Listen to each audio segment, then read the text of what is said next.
Hi friends, அஸ்ஸலாமு அலைக்கும். Welcome back to our channel. இன்றைக்கி நம்ம சேனலில் கொண்டக்கடலை குருமா எப்படி சோயா செய்யலாம்னு பார்க்கலாம். அதுக்கு நான் நேற்று நைட்டே கொண்டக்கடலை ஊற வச்சுட்டேன். கூடவே 2 உருளைக்கிழங்கு கட் பண்ணி எடுத்துருக்கேன். இப்போ இது எல்லாத்தையும் ப்ரெஷர் குக்கரில் வச்சு 5 விசிலுக்கு நம்ம வேக வச்சுக்கலாம்.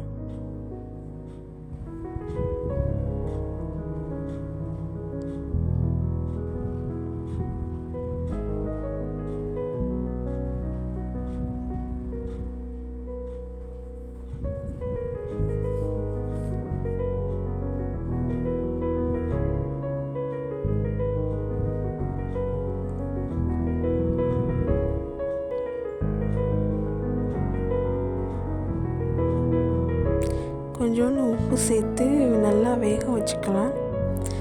நான் 5 விசிலுக்கு வேக வைக்கிறேன். உங்களுக்கு வேக பத்தலைன்னு தெரிஞ்சால் ஒரு விசில் கூட சேர்த்து வச்சுக்கலாம்.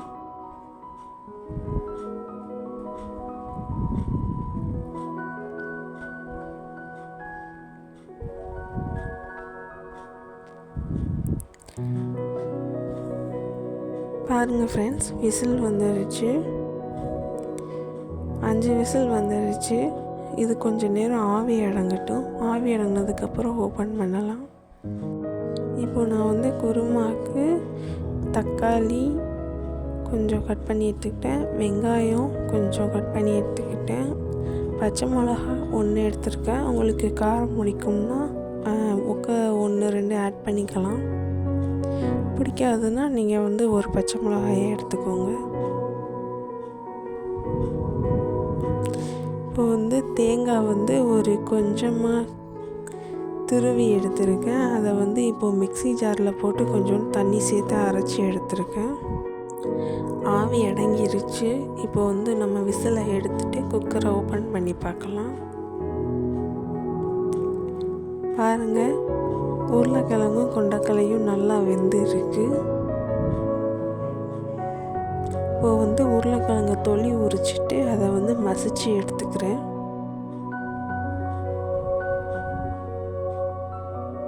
அதோட கொஞ்சமாக தண்ணி சேர்த்து நல்லா மசிச்சிடுறேன்.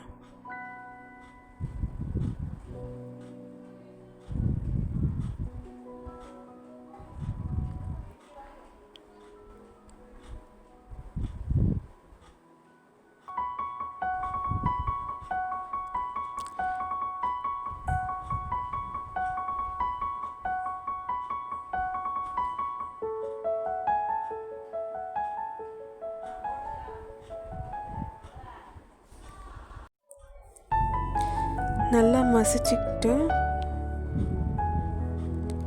இப்போது அது கூடவே நம்ம தேங்காயை ஆட்டி வச்சுருந்தோம்ல, அதை சேர்த்துக்கலாம்.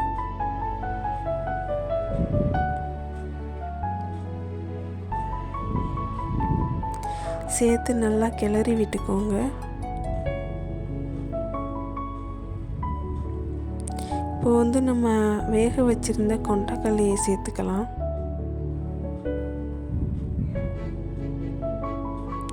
இப்போது ஸ்டவ் ஆன் பண்ணிக்கிட்டேன். அதில் ஒரு பாத்திரத்தை வைக்கிறோம். பாத்திரம் நல்லா காயட்டும்.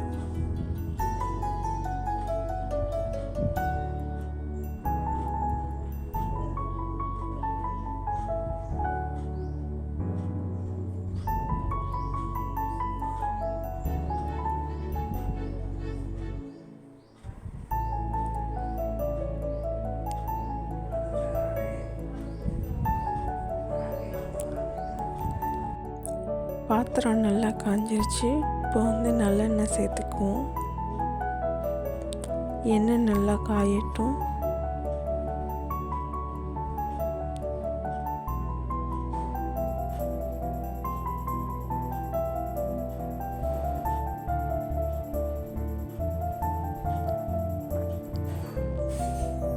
எண்ணெய் காஞ்சதும் நம்ம கட் பண்ணி வச்சுருந்த வெங்காயம், கருவேப்பிலை எல்லாம் சேர்த்துக்கலாம்.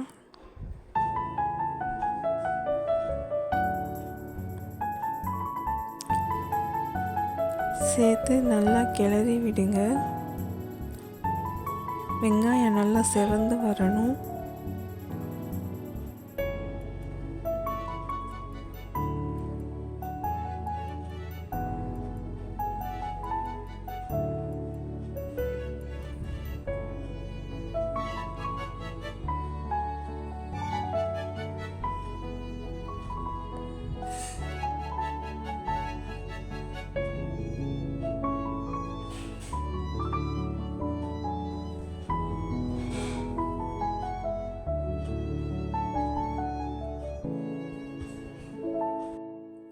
வெங்காயம் நல்லா செவந்துருச்சு. இப்போ தக்காளி சேர்த்து நல்லா கிளறி விட்டுக்கலாம்.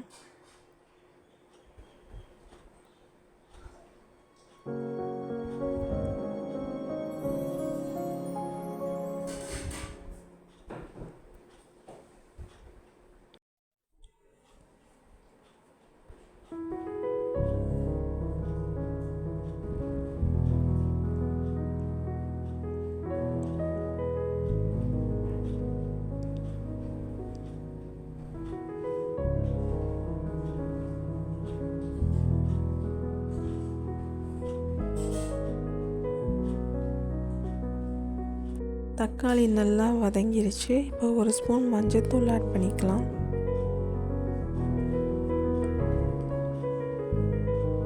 அது கூட இஞ்சி பூண்டு விழுது தேவையான அளவு ஆட் பண்ணிக்கலாம். இஞ்சி பூண்டு விழுது சேர்த்து அதோட பச்சை வாசனை போகிற வரை நல்லா கிளறிக்கோங்க.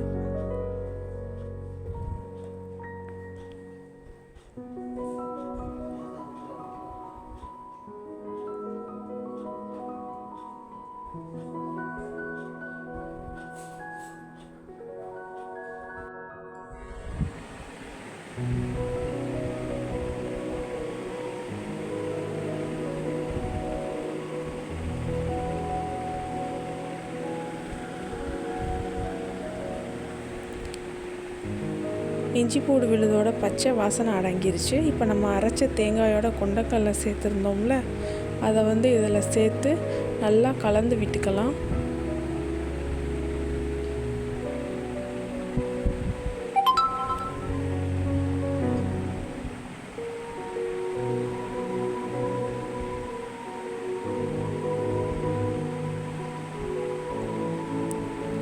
நல்லா கலந்து விட்டுட்டு தேவையான அளவு உப்பு சேர்த்து கலந்து விட்டுக்கோங்க. உப்பு சேர்த்து கலந்ததுக்கு அப்புறம் ஒரு மூடி போட்டு மூடி கொதிக்க விட்டுருங்க. அவ்வளோதான் ஃப்ரெண்ட்ஸ். இப்போ நம்மளோட குருமா கொதித்து ரொம்பவும் மணமாக ரெடி ஆகிட்டு இருக்குது. ஒரு தடவை இந்த மாதிரி கிளறி விட்டுக்கோங்க. இப்போ நம்ம குருமா ரெடி ஆகிடுச்சு. இதை நீங்கள் மறக்காமல் வீட்டில் ட்ரை பண்ணிவிட்டு கமெண்டில் எப்படி இருக்குன்னு சொல்லுங்கள். தேங்க்யூ.